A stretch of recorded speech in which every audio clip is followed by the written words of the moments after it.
sesuai permintaan. Jadi kita sampaikan sedikit terutama Al-Quran. Jadi kita belum sampaikan hadis-hadis karena waktunya yang singkat, kan dikasih dua materi tentang Al-Quran ataupun terutama Al-Quran, kemudian sedikit tentang faidah atau tafsir yang terdapat dalam Al-Quran itu. Karena sebentar ini di bulan Dzulhijjah ya, sebentar lagi kita akan melaksanakan Idul Adha, insyaallah di akhir bulan ini ya, bulan ini. Maka ada baiknya kita membahas salah satu surat dalam Al-Quran yang tentunya berkaitan dengan kurban, dan tentunya kita sudah hafal. Ini adalah surat yang terpendek ya dalam Al-Quran, itu surat Al-Kautsar. Dalam Al-Quran itu ada dua surat yang paling pendek, yaitu pertama Al-Kautsar, yang kedua Al-Asr. Akan tetapi maknanya sangat luar biasa. Baik, kita mulai pembahasan tafsir atau kandungan makna yang terkandung dalam surat Al-Kautsar ini. Allah Subhanahu wa taala berfirman, A'udzu billahi minasyaitonir rajim. Bismillahirrahmanirrahim. Inna a'tainakal kautsar fasholli li rabbika wanhar inna syani'aka huwal abtar. Dan tentunya Allah Subhanahu wa taala memulai ayat ini Al-Kautsarnya huruf takkid ya. Inna a'taina, sesungguhnya Muhammad kami telah memberikan kepadamu Al-Kautsar. Al-Kautsar kenikmatan yang sangat besar, tidak hanya kepada Rasulullah SAW, kepada setiap hambanya, kepada kita semua. Allah Subhanahu wa taala telah memberikan kenikmatan yang sangat besar. Ya, mungkin hari ini, beberapa bulan ini kita diuji oleh Allah Subhanahu wa taala dengan corona.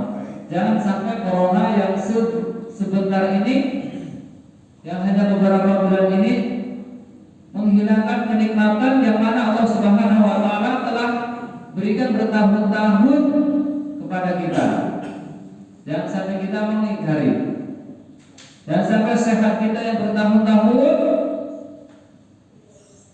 kita lupa ketika diuji hanya beberapa bulan saja. Sungguh nikmat Allah itu sangat besar pada kita. Yakinlah, itulah pasti alhamdulillahnya ya, rasa syukur kita karena banyaknya nikmat yang Allah Subhanahu wa taala berikan kepada kita selalu terucap ketimbang musibah yang Allah Subhanahu wa taala timpakan kepada kita. Jadi syukurilah segala nikmat-nikmat yang telah Allah Subhanahu wa taala berikan kepada kita, karena dengan mensyukuri nikmat yang telah Allah Subhanahu wa taala berikan kepada kita, maka Allah Subhanahu wa taala akan memberikan tambahan kepada kita. La in syakartum la azidannakum wa la in kafartum inna 'adzabi lasyadid. Jika kalian bersyukur atas segala pemberian Allah Subhanahu wa taala, la azidannakum, Allah tekankan dengan sungguh. Ini dulu waktu sampai belajar bahasa Arab sama beliau. Nah, ini Allah Subhanahu wa taala tekankan la azidannakum. Sungguh kami akan tambah. La azidannakum pakai ya. Ada lam taukid, ada nun taukid. Nah, ini mudah-mudahan kedepannya di sini ada acara program yaitu daurah bahasa Arab. Karena kebetulan ini kita sedang mengadakan daurah bahasa Arab, Pak. Bahasa Arab 14 hari di Pondok Pesantren Al-Fatah Natal. Nah, jadi dan kapan-kapan kita bisa mengadakan di sini agar kita pemuda-pemuda sini memang ketika faham bahasa Arab bisa menyampaikan pesan Allah Subhanahu wa taala. Karena dengan inilah, dengan memahami apa-apa yang ada di dalam Al-Quran ini, kita akan tegak, kita akan percaya diri dengan Islam kita. Jadi inna a'tainakal kautsar, sesungguhnya kami telah memberikan nikmat yang besar kepada Muhammad. Dan meskipun ayat ini ditujukan untuk Rasulullah SAW, akan tetapi kita ketika belajar ilmu tafsir itu al-ibratu bi umumi lafdin wa la bi khusus sabab. Pelajaran itu dengan umumnya lafaz, tidak karena sebabnya ayat ini turun, ya. Seluruh ayat meskipun itu ditujukan kepada Rasulullah, akan tapi pelajaran itu kita semuanya selaku umatnya. Karena Al-Quran ini untuk Muhammad, untuk Rasulullah, dan untuk umatnya seluruh alam. Jadi ini agar kita bersyukur pada Allah Subhanahu Wa Taala. Ayat ini turun, ya, sebab atau asbab nuzulnya ketika salah satu putra Rasulullah SAW yang bernama Ibrahim, ya, Rasulullah itu punya 3 orang putra. Pertama Al-Qasim, kemudian Abdullah, kemudian Ibrahim. Nah, kita harus hafal. Maksudnya kenapa? Karena kita cinta kepada beliau. Man ahabba syai'an aktsara dzikra. Barang siapa yang cinta sesuatu, maka dia akan selalu mengingatnya. Setiap kaum muslimin dan muslimat ketika ditanya hal Rasulullah, apakah kamu mencintai Rasulullah, pasti nah, pasti jawabannya iya. Akan tapi ketika ditanya siapa nama beliau, kapan beliau meninggal, sebutkan anak-anaknya, putra putrinya, kadang-kadang kita senyum saja, ya. Makanya mudah-mudahan, nah ini ada kitab, ya, Asy-Syama'ilul Muhammadiyah. Jadi yang dikarang oleh Imam At-Tirmidzi di sini menyebutkan seluruh kehidupan beliau dari bentuk fisiknya sampai dari wafat. Nah, di sini disebutkan biografi beliau secara lengkap. Jadi beliau adalah orang yang luar biasa. Di sini saya sebutkan beliau itu orang yang kuat, Pak, ya, tinggi, tidak terlalu tinggi, 160 sampai 190. Bastotan fil ilmi wal jism, kuat jasmaninya dan kuat rohaninya itu Rasulullah, Rasul kita. Dan kita sebagai umatnya pun harus seperti itu. Harus kuat. Al-mu'minu qawiyyun khairun minal mu'minin dhaif. Seorang mukmin yang kuat itu lebih baik daripada mukmin yang lemah. Pernah terjadi ketika di kota Madinah, ini ada 2 riwayat. Pertama, iblis itu memang mengeluarkan suara aslinya sehingga membuat penduduk kota Madinah itu takut. Nah, yang kedua, memang ada seseorang yang minta tolong. Itu 8 malam. Kemudian para sahabat segera mengeluarkan kudanya dan mengeluarkan pedangnya akan menuju ke suara ini. Tiba-tiba datanglah pengendara kuda tanpa menggunakan pelananya, dengan bawa pedangnya. Ternyata siapa? Rasulullah SAW. Dan beliau mengatakan lan tura'u lan tura'u, sudah jangan takut. Jadi beliau sudah apa? Sudah menyelamatkan dari kegelisahan kaum orang-orang kota Madinah. Sementara para sahabat akan berangkat, Rasulullah sudah menyelamatkan. Jadi itulah Rasulullah, orang yang sempurna, yang pemberani. Dan kita pun harus menjadi seorang yang pemberani, tentunya dalam membela agama Allah Subhanahu Wa Taala. Jadi ayat ini turun ketika putra beliau yang bernama Ibrahim yang berusia 2 tahun meninggal dunia. Jadi jangan sampai Muhammad engkau mengkufuri nikmat Allah, ya. Rasul pun ditegur, ya, ketika ya dia sedih, Pak, ya. Beliau menantikan putra yang akan, ya, namanya putra itu akan meneruskan perjuangannya. Nah, tapi Allah Subhanahu Wa Taala berkehendak lain. Seluruh putra Rasulullah meninggal pada usia anak-anak, ya. Ada Al-Qasim, ada Abdullah, ada Ibrahim. Seluruhnya meninggal pada usia muda atau masih balita. Ya, ya, laki-laki. Ya, putra yang perempuan 4 orang tumbuh besar sampai mereka semuanya sehingga dari situlah Hasan dan Husain tumbuh dari keluarga Ali bin Abi Thalib dan Fatimah Az-Zahra. Kemudian inna a'tainakal kautsar fasholli li rabbika wanhar. Fasholli, setelah Allah Subhanahu wa taala mengingatkan, Allah Subhanahu wa taala telah memberikan nikmat yang sangat besar kepada Muhammad, salah satu bentuk syukur dari kenikmatan yang begitu besar, maka Allah Subhanahu wa taala memerintahkan kepada kita untuk fasholli, maka sholatlah. Sholat apa? Abdullah bin Abbas, lagi-lagi Abdullah bin Abbas juga. Pokoknya bahas masalah Al-Quran, kita akan selalu jumpa namanya Abdullah bin Abbas. Memang beliau yang menguasai tafsir Al-Quran dari kalangan para sahabat. Jadi beliau mengatakan fasholli, maka sholatlah. Sholat apa? Sholat subuh. Bukan hanya sholat subuh saja, tapi yang paling ditekankan adalah sholat subuh. Sebagaimana Allah Subhanahu wa taala berfirman, "Hafidhu 'ala sholawati was sholatil wusta." Jagalah sholat wusta. Nah, ini Abdul Abbas mengatakan, ahli tafsir mengatakan, apa yang dimaksud sholat wusta itu? Sholat asar ataupun sholat subuh. Jadi seluruh sholat itu dijaga, subuh, zuhur, asar, maghrib, isya. Yang paling kuat menjaganya adalah sholat asar dan sholat subuh. Nah, sholat asar mungkin tanggung Pak ya, kita di sawah mau ganti pakaian, kotor, nanti mandi, masuk lagi, jadi udahlah mandi saja jam 5 sekalian.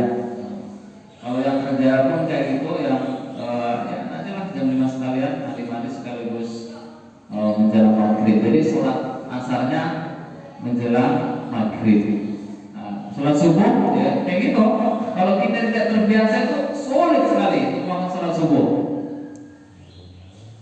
Tapi kalau kita sudah bangun, masya Allah ya, seperti ini, masya Allah ini kita dapat santapan jasmani dan rohani ya, luar biasa. Ini double ya. Jadi fasholli, maka sholat. Jadi sholat kita Pak, itu bentuk syukur kita kepada Allah Subhanahu wa taala atas nikmat yang telah Allah Subhanahu wa taala berikan kepada kita. Salah satu dengan syukur. Kemudian apa? Fasholli li rabbika, sholat untuk Rabbmu, untuk Allah Subhanahu wa taala. Tidak hanya sholat saja untuk Allah Subhanahu wa taala, seluruh ibadah kita harus kita tunjukkan kepada Allah Subhanahu wa taala. Sholat kita, puasa kita, zakat kita, sedekah kita, bacaan Al-Quran kita harus kita ikhlaskan lillahi ta'ala. Jangan sampai kita beribadah karena ingin dilihat oleh orang, namanya riya. Jangan sampai kita beribadah agar orang melihat kita ini dermawan, namanya ujub, seperti itu. Jangan sampai. Jadi ikhlaskan seluruh ibadah kita kepada Allah Subhanahu wa taala. Kemudian wanhar. Jadi wanhar, naharo. Ini artinya sembelihlah. Tapi ini khusus untuk unta Pak ya. Ketika Allah Subhanahu wa taala berfirman nahar, jadi pasti yang disembelih itu unta. Jadi kalau nahar itu enggak disembelih di leher, tapi di sininya Pak ya. Ditusuk Pak ya. Mungkin kan kalau yang sudah pernah umroh atau pernah haji, ketika melihat unta disembelih itu ditusuk sininya Pak. Tusuk, tarik. Itu namanya naharo, yang berbeda. Kalau sapi, kambing, ayam itu pakai kata gabaha, ibah. Jadi itu disembelih seperti sapi. Nah, jadi di sini karena adat atau hewan kurban yang ada di sana itu kebanyakan unta, jadi Allah Subhanahu wa taala menggunakan wanhar. Permisalan di sana pun Allah Subhanahu wa taala dalam Quran kata ibil, unta. Jadi nahar, sholat untuk syukur kita kepada Allah SWT. Begitu juga berkurban, bentuk syukur kita kepada Allah Subhanahu wa taala. Dan kita tahu keutamaannya, keutamaan berkurban. Bahkan Rasul SAW selalu berkurban. Bahkan disebutkan dalam buku-buku sejarah beliau itu berkurban 60 selama umur hidupnya 63 ekor unta. Jadi setahun satu Pak ya. Nah, jadi karena memang itu bentuk syukur beliau. Dan di sini Allah Subhanahu wa taala menggunakan kata wadhar, perintah. Jadi sholat itu wajib ya, wasolli maka sholatlah dan berkurbanlah. Jadi sholatlah kalian dan berkurban. Jadi sholat kan wajib Pak ya. Jadi berkorban pula itu wajib Pak. Melihat ayat ini. Kan tapi ada dalil yang mengatakan bahwa man lahu sa'atan wa lam yudhi fala yaqrabanna musallana. Jadi kalau belajar Al-Qur'an Pak, jangan cukup dengan Al-Qur'an saja. Al-Qur'an sudah mantap, harus dibarengi dengan hadis. Nah, di Lampung ini sudah banyak pakarnya Pak. Nanti mudah-mudahan Ustaz Rashid buat jadwal. Hari ini kajian baca Quran, besok hari agar berjalan. Karena hadis itu menafsirkan apa-apa yang ada dalam Quran. Wanhar. Jadi malah sa'atan, barang siapa yang punya kemampuan, yang mampu dia untuk berkorban, kemudian dia tidak berkorban, fala yaqrabanna, jangan mendekat musola kami, tempat sholat kami. Jadi korban itu wajib bagi yang mampu Pak. Mampu. Ya, yang mampu itu ya sangat dianjurkan sekali. Dan dengan berkorban itu tidak mengurangi nikmat kita, tidak akan mengurangi rezeki kita. Apalagi berkorban di hari-hari ini Pak, itu sangat besar sekali pahalanya. Kenapa? Hari-hari ini atau bulan-bulan ini itu bulan-bulan sulit Pak. Yaumul Usr, ya. Gimana? Ya masyarakat kita, seluruh masyarakat kita, masyarakat dunia bahkan sekarang sedang merasakan sulitnya untuk mencari ekonomi Pak. Makan saja sulit. Nah, berinfak, bersedekah di waktu sulit, maka pahalanya berlipat-lipat ketimbang kita berinfak di waktu lapang, di waktu senang. Jadi, mari kita berusaha memberikan yang terbaik. Mari kita berusaha berkorban, ya. Meskipun hanya seekor kambing yang kecil, ya. Kalau belum ada, kita belum berusaha, kita berniat, insya Allah 3 tahun ini belum bisa sampai depan. Jadi para sahabat itu semuanya, kebanyakan mereka berkorban semuanya karena bersyukur pada Allah Subhanahu Wa Taala. Jadi fasol maka sholatlah atau dan berkorban. Jadi di akhir bulan ini kita akan berkorban. Mudah-mudahan yang Allah Subhanahu Wa Taala lapangkan rezekinya berkorban, dan tentunya berkorban di bulan ini di kondisi seperti ini, kondisi sulit seperti ini, Allah Subhanahu Wa Taala akan lipatkan pahalanya.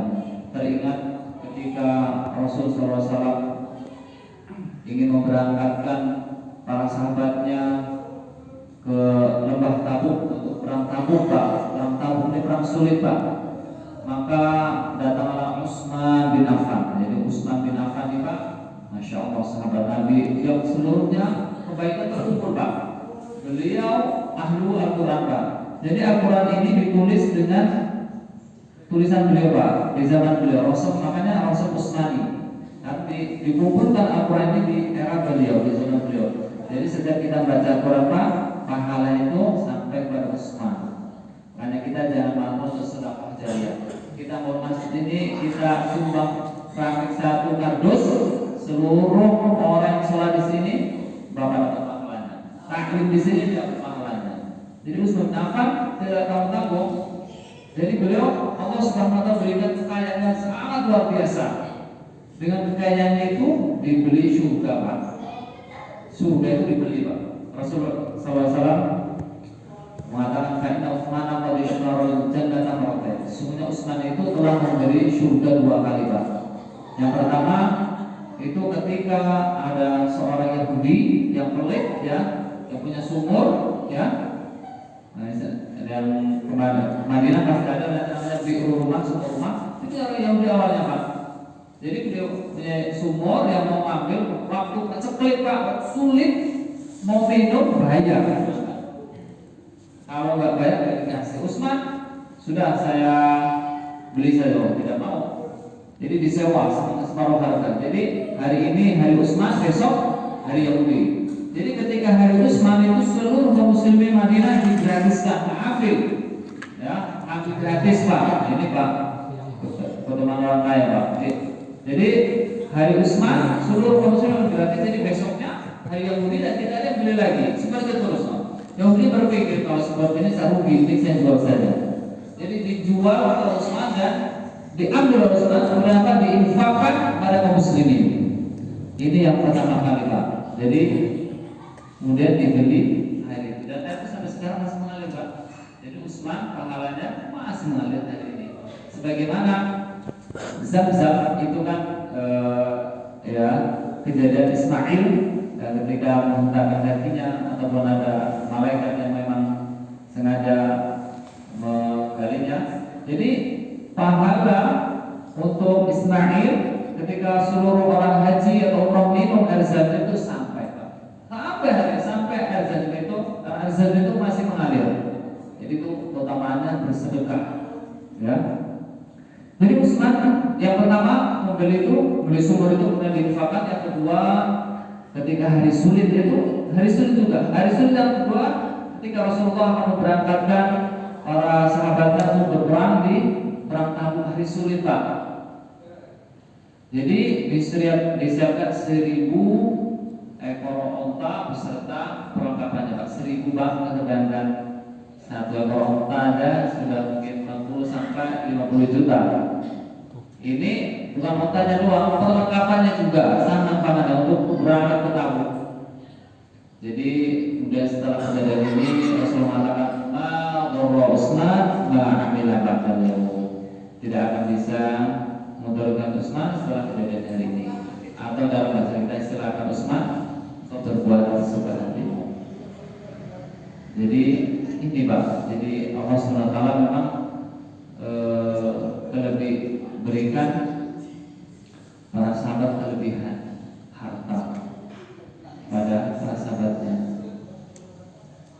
Dan kalau kita lihat seharusnya itu tidak semua orang pegang harta, karena tidak semua orang itu bisa mengendalikan harta itu Pak.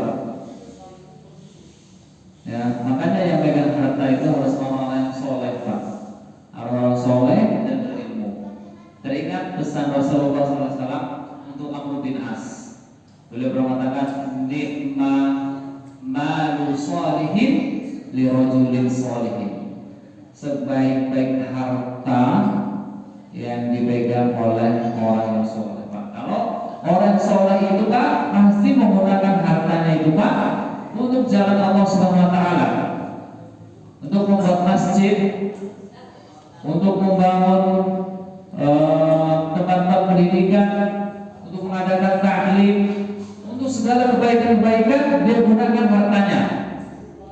Akan tetapi ketika harta itu di tangan orang yang toleh, yang tidak baik, pasti akan digunakan untuk maksiat. Contohnya saja korun Pak ya. Korun Allah SWT berikan harta, tidak membuatnya taat, tapi membuatnya maksiat kepada Allah Subhanahu Wa Taala, ingkar terhadap nikmat Allah Subhanahu Wa Taala. Jadi itu. Kemudian Allah Subhanahu Wa Taala tutup ayat ini inna syami'atahu wal abtar. Jadi ayat ini secara umum membalas ejekan orang-orang kafir Quraisy. Karena ketika Rasul sallallahu alaihi wasallam atau putranya yang berbuat meninggal itu, orang-orang Quraisy itu mengejek Rasulullah, Muhammad itu terputus keturunannya, ya, tidak mendapatkan penerusnya. Ya di situ tokoh-tokohnya siapa? Ada Abu Jahal yang mengatakan Muhammad tidak memiliki keturunan lagi, nasabnya terputus. Akan tapi Allah membalas inna syani'atahu wal abtar. Sesungguhnya orang-orang yang menghinamu, yang mengejekmu, yang mengatakan bahwa keturunan itu terputus, keturunan mereka lah yang akan terputus, mereka lah yang akan binasa. Mereka menginginkan makar, mereka ingin mencaci maki Rasulullah, akan tapi Allah Subhanahu Wa Taala menjaganya. Mereka membuat makar, Allah Subhanahu Wa Taala membuat makar. Wa makaru, wa makarallahu wallahu khairul makirin. Jadi mereka membuat budaya mengejek Islam agar Islam itu hancur, membuat makar agar kaum muslimin itu jauh, tapi Allah Subhanahu Wa Taala membalikkan. Buktinya apa? Mereka yang menentang Rasulullah, yang selalu mencaci maki Rasulullah, menghinakan Islam, bahkan menyiksa kaum muslimin, Allah Subhanahu wa taala barkes. Allah Subhanahu wa taala langsung binasakan mereka di perang Badar. Seluruh pembesar kafir Quraisy itu binasa di perang Badar. Abu Jahal contohnya.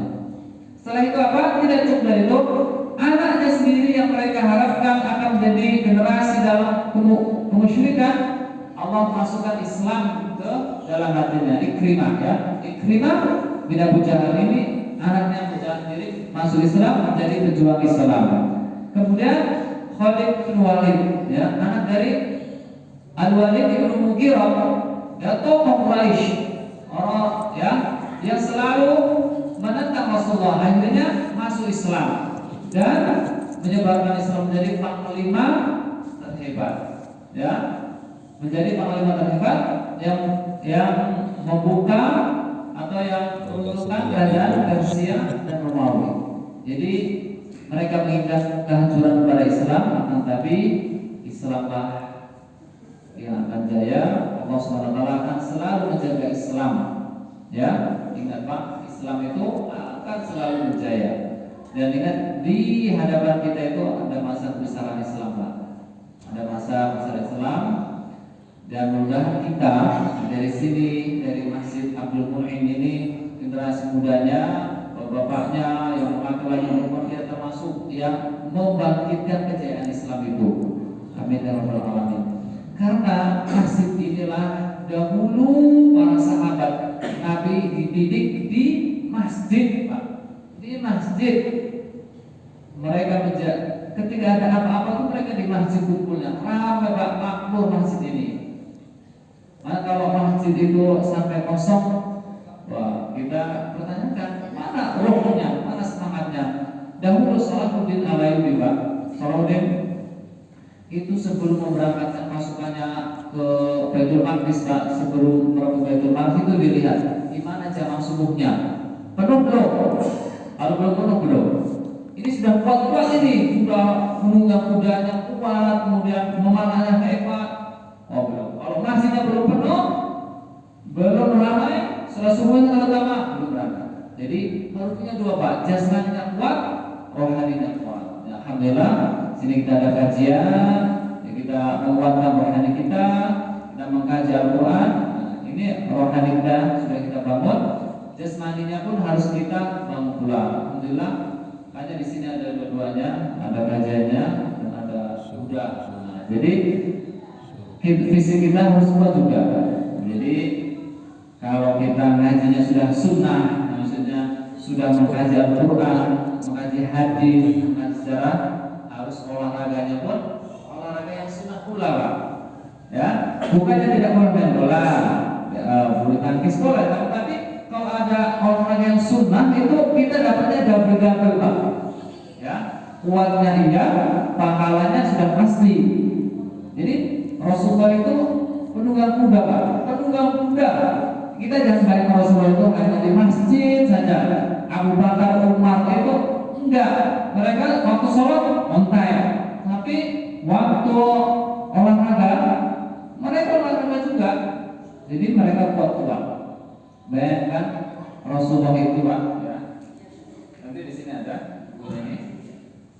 Perut Rasulullah itu sispek Pak. Ya. Kita jangan suspek itu kita saja enggak, bahkan diriwayatkan dari Ummu Hani tidak rasa menyentuh perut Rasulullah itu kecuali bagaikan batu-batu yang tersusun. Namanya batu masih buat Pak ya. Ya kalau batu dari tepung Pak ya. Ya itu memang dadanya kuat bidang Pak. Dan para sahabat seperti itu. Makanya Khalid bin Walid itu minum racun itu tidak mati Pak. Ya, tapi jangan dicoba. Ya, dicoba kita. Ya, beliau seperti itu. Pertama itu pertolongan Allah SWT. Yakin, ya. Bahwa Allah SWT akan ditolong oleh Allah SWT. Yang kedua memang kuatnya fisik Khalid bin Walid. Pernah disebutkan beliau pernah melakukan jalan dari Irak ke Syam. Itu jalan normal itu sekitar 14 hari Pak. Dia ditembus hanya 5 hari. Dan gimana Pak? Itu nggak sendirian Pak, nggak sendirian. Endurance itu enggak hanya 10 orang, 9.000 personil, dan nggak ada yang tertinggal satu pun. Bisa ya 9.000, bukan 9 orang, 9.000, dan itu membelah padang pasir. Gimana caranya coba? Insya Allah akan dikaji sama Saudara Syekh. Jadi para sahabat itu kuat-kuat Pak, yang muda, yang tua kuat-kuat. Bayangkan Rasulullah itu perang Badar itu saya 54 Pak, 54 tahun. Kita 54 tahun dan sudah santai. Abu Ayyub Al-Ansari dari kota Madinah pergi jauh sana Pak, ke Konstantinopel, Turki. Itu pada usia 90 tahun, 90 tahun, naik kuda beratus-ratus kilo. Kita 20 tahun ya sudah santai-santai aja di rumah. Jadi itulah memang para sahabat menjadi qudwah bagi kita, menjadi suri teladan bagi kita, agar kita menjadi generasi yang memang Allah Subhanahu wa taala ridhoi, yang mana Allah Subhanahu wa taala berikan kemuliaan. Makanya dengan adanya ta'lim ini, mudah-mudahan ta'lim yang seperti ini rutin Pak, rutin baik pada subuh maupun pada maghrib, pada isya, agar rohani kita terbina, agar Allah Subhanahu wa taala memberikan rahmatnya. Ya, walau anna ahlul qura amanu wattaqau la fatahna 'alaihim barakat. Dan seandainya penduduk suatu kampung, suatu kaum itu beriman kepada Allah Subhanahu wa taala, maka sungguh Allah Subhanahu wa taala akan memberikan rahmatnya kepada kita semuanya.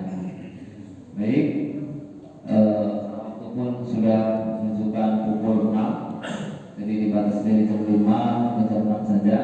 Jadi ini sebagai mukadimah ya, insyaallah akan dilanjutkan oleh ustaz-ustaz yang luar biasa yang tentunya berkompeten di bidang-bidangnya, dan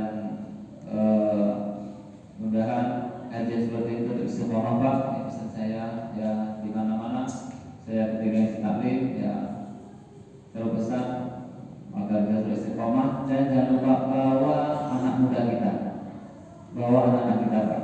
Kalau kita tidak meninggalkan putra kita ketika belanja supermarket, di mall, ke pasar, tidak pernah tinggalkan mereka, maka ke masjid ini lebih utama. Ya, karena kalau kita tidak perhatikan generasi muda kita, anak-anak kita, ya mereka akan dididik oleh masyarakat dan lingkungannya. Nah, lingkungan pada hari ini Pak, ya kita tahu sendiri Pak bagaimana bahayanya lingkungan pada hari ini. Jadi mari kita ajak generasi muda kita. Ya sulit memang, sulit. Dari dulu mendidik anak itu sulit Pak, nggak ada yang mudah. Jadi tahu-tahu anak lahir besar dibiarkan saja jadi pemimpin, jadi orang soleh, tidak ada. Jadi namanya mendidik itu sulit. Bayangkan sulitnya Rasul mendidik Ali, ya di orang musyrik, tapi keluar Ali bin Abi Thalib, ya pemimpin besar, ulama yang besar, ya, karena sesuatu yang besar itu harus kita raih dengan perjuangan yang besar, maka kita harus memiliki jiwa yang besar pula. Sekian dari saya. Apabila ada kata-kata yang kurang berkenan di hati, saya minta maaf kepada kita sekalian dan kepada Allah SWT. Assalamualaikum warahmatullahi wabarakatuh.